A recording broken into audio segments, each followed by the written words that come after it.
जारी है।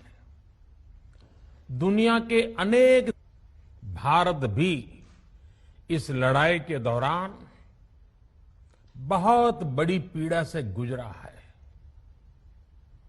हम में से कई लोगों ने अपने परिजनों को, अपने परिचितों को खोया है। ऐसे सभी परिवारों के साथ मेरी पूरी संवेदनाएं हैं। साथियों, बीते 100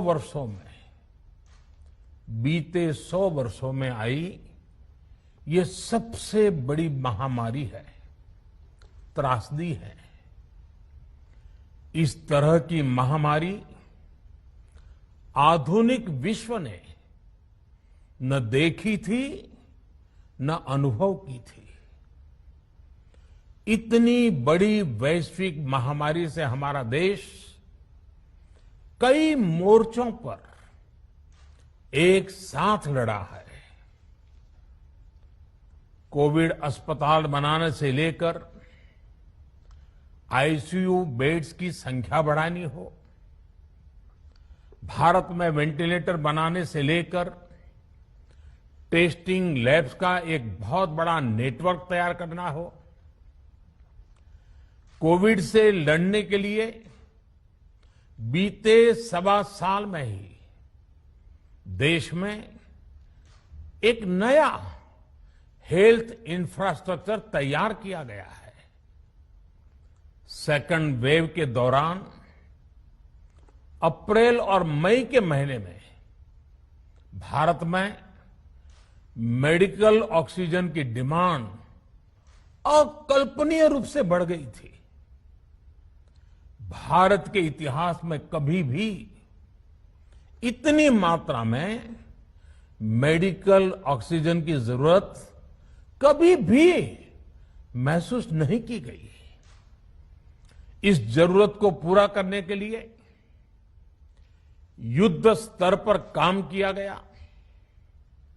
सरकार के सभी तंत्र लगे।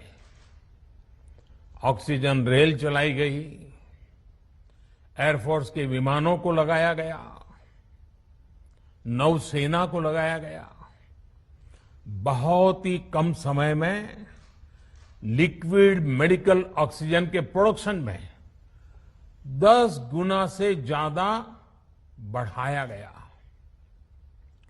दुनिया के हर कोने से, जहां कहीं से भी जो कुछ भी उपलब्ध हो सकता था, उसको प्राप्त करने का भरसक प्रयास किया गया, लाया गया।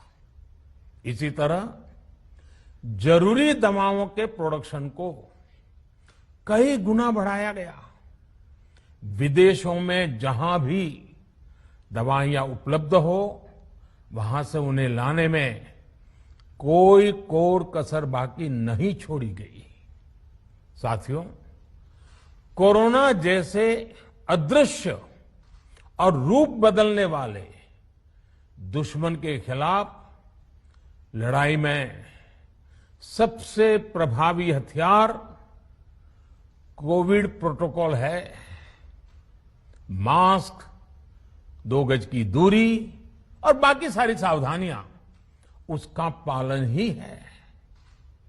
इस लड़ाई में वैक्सीन हमारे लिए सुरक्षा कवच की तरह है। आज पूरे विश्व में वैक्सीन के लिए जो मांग है, उसकी तुलना में उत्पादन करने वाले देश और वैक्सीन बनाने वाली कंपनियां बहुत कम है, इन्हीं गिनी हैं। कल्पना करिए कि अभी हमारे पास भारत में बनी वैक्सीन नहीं होती तो आज भारत जैसे विशाल देश में क्या होता। आप पिछले 50-60 साल का इतिहास देखेंगे तो पता चलेगा कि भारत को विदेशों से वैक्सीन प्राप्त करने में दशकों लग जाते थे। विदेशों में वैक्सीन का काम पूरा हो जाता था, तब भी हमारे देश में वैक्सीनेशन का काम शुरू भी नहीं हो पाता था। पोलियो की वैक्सीन हो, स्मॉल पॉक्स, जहां गांव में हम इसको चेचक कहते हैं, चेचक की वैक्सीन हो, हेपेटाइटिस बी की वैक्सीन हो, इनके लिए देशवासियों ने दशकों तक इंतजार किया था। जब 2014 में देशवासियों ने हमें सेवा का अवसर दिया, तो भारत में वैक्सीनेशन का कवरेज 2014 में भारत में वैक्सीनेशन का कवरेज सिर्फ 60%।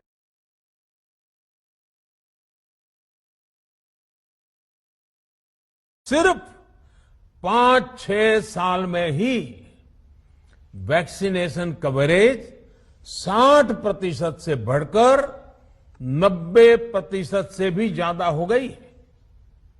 60 से 90, यानी हमने वैक्सीनेशन की स्पीड भी बढ़ाई और दायरा भी बढ़ाया।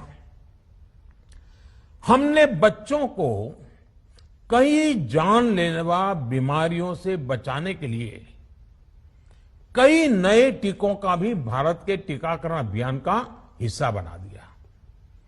हमने इसलिए किया क्योंकि हमें हमारे देश के बच्चों की चिंता थी, गरीब की चिंता थी, गरीब के उन बच्चों की चिंता थी जिन्हें कभी टीका लग ही नहीं पाता था।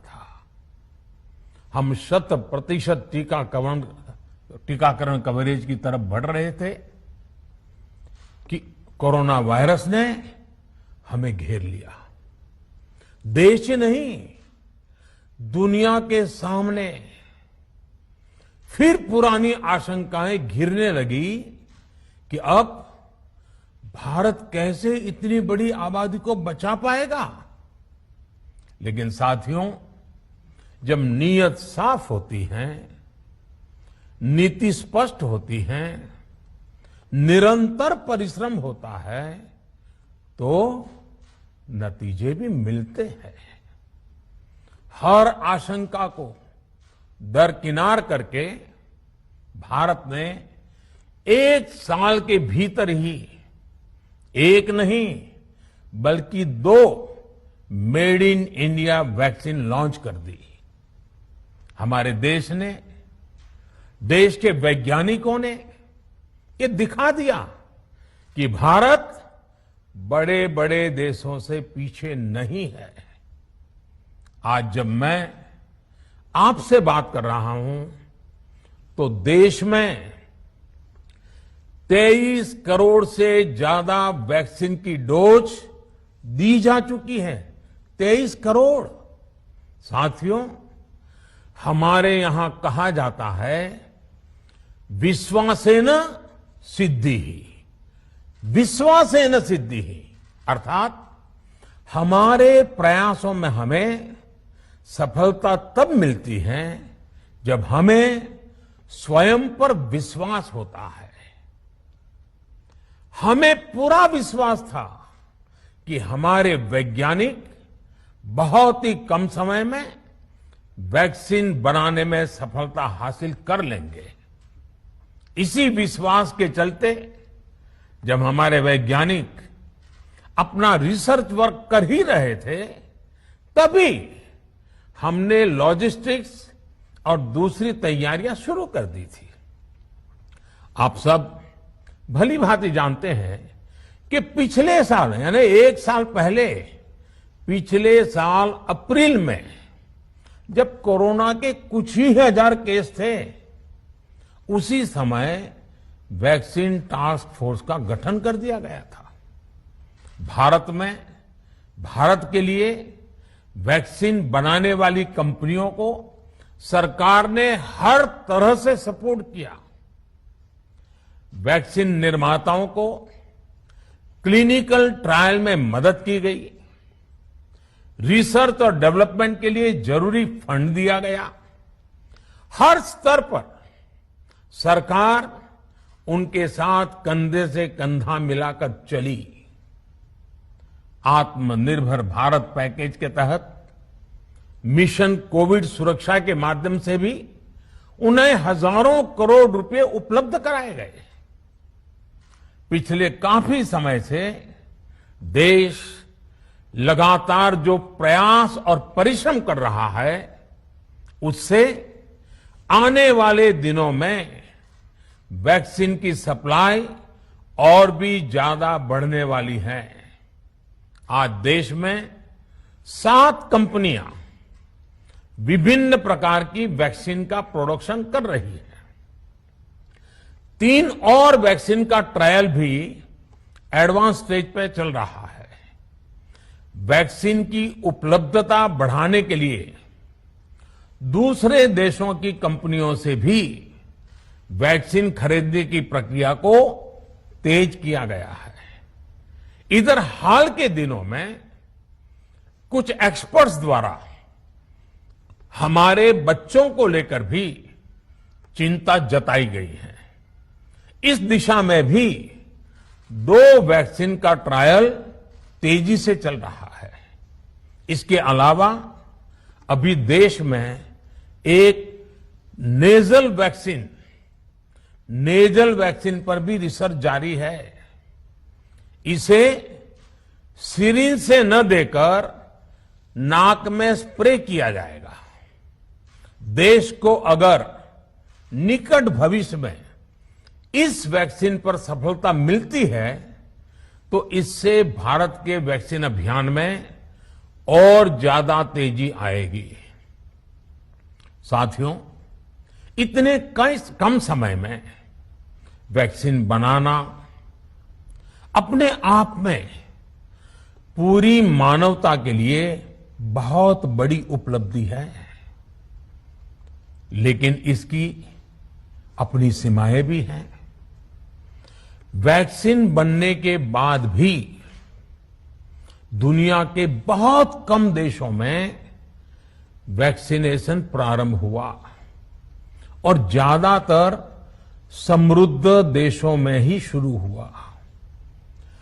WHO ने वैक्सीनेशन को लेकर गाइडलाइंस दी। वैज्ञानिकों ने वैक्सीनेशन की रूपरेखा रखी और भारत ने भी जो अन्य देशों की बेस्ट प्रैक्टिसेस थी, विश्व स्वास्थ्य संगठन WHO के मानक थे, उसी आधार पर चरणबद्ध तरीके से वैक्सीनेशन करना तय किया। केंद्र सरकार ने मुख्यमंत्रियों के साथ हुई अनेकों बैठकों से जो सुझाव मिले, संसद के विभिन्न दलों के साथियों द्वारा जो सुझाव मिले, उसका भी पूरा ध्यान रखा। इसके बाद ही ये तय हुआ कि जिन्हें कोरोना से ज्यादा खतरा है उन्हें प्राथमिकता दी जाएगी। इसलिए ही हेल्थ वर्कर्स, फ्रंटलाइन वर्कर्स, 60 वर्ष की आयु से ज्यादा के नागरिक, बीमारियों से ग्रसित 45 वर्ष से ज्यादा आयु के नागरिक, इन सभी को वैक्सीन पहले लगनी शुरू हुई है। आप कल्पना कर सकते हैं कि अगर कोरोना की दूसरी वेव से पहले हमारे फ्रंटलाइन वर्कर्स को वैक्सीन नहीं लगी होती तो क्या होता? सोचिए, हमारे डॉक्टर्स, नर्सिंग स्टाफ को वैक्सीन ना लगी तो क्या होता? अस्पतालों में सफाई करने वाले हमारे भाई बहनों को, एम्बुलेंस के हमारे ड्राइवर्स भाई बहनों को वैक्सीन ना लगी होती तो क्या होता? ज्यादा से ज्यादा हेल्थ वर्कर्स को वैक्सीनेशन होने की वजह से ही वो निश्चिंत होकर दूसरों की सेवा में लग पाए, लाखों देशवासियों का जीवन बचा पाए। लेकिन देश में कम होते कोरोना के मामलों के बीच केंद्र सरकार के सामने अलग अलग सुझाव भी आने लगे। भिन्न भिन्न मांगे होने लगी, पूछा जाने लगा सब कुछ भारत सरकार ही क्यों तय कर रही है, राज्य सरकारों को छूट क्यों नहीं दी जा रही है, राज्य सरकारों को लॉकडाउन की छूट क्यों नहीं मिल रही है, one size does not fit all जैसी बातें भी कही गई। दलील ये दी गई कि संविधान में चूंकि हेल्थ, आरोग्य प्रमुख रूप से राज्य का विषय है, इसलिए अच्छा है कि सब राज्य ही करें। इसलिए इस दिशा में एक शुरुआत की गई। भारत सरकार ने एक बृहद गाइडलाइन बनाकर राज्यों को दी ताकि राज्य अपनी आवश्यकता और सुविधा के अनुसार काम कर सके। स्थानीय स्तर पर कोरोना कर्फ्यू लगाना हो, माइक्रो कंटेनमेंट जोन बनाना हो, इलाज से जुड़ी व्यवस्थाएं हो, भारत सरकार ने राज्यों की इन मांगों को स्वीकार किया। साथियों, इस साल 16 जनवरी से शुरू होकर अप्रैल महीने के अंत तक भारत का वैक्सीनेशन कार्यक्रम मुख्यतः केंद्र सरकार की देखरेख में ही चला। सभी को मुफ्त वैक्सीन लगाने के मार्ग पर देश आगे बढ़ रहा था। देश के नागरिक भी अनुशासन का पालन करते हुए अपनी बारी आने पर वैक्सीन लगवा रहे थे। इस बीच कई राज्य सरकारों ने फिर कहा कि वैक्सीन का काम डिसेंट्रलाइज किया जाए और राज्यों पर छोड़ दिया जाए। तरह तरह के स्वर उठे, जैसे कि वैक्सीनेशन के लिए एज ग्रुप क्यों बनाए गए,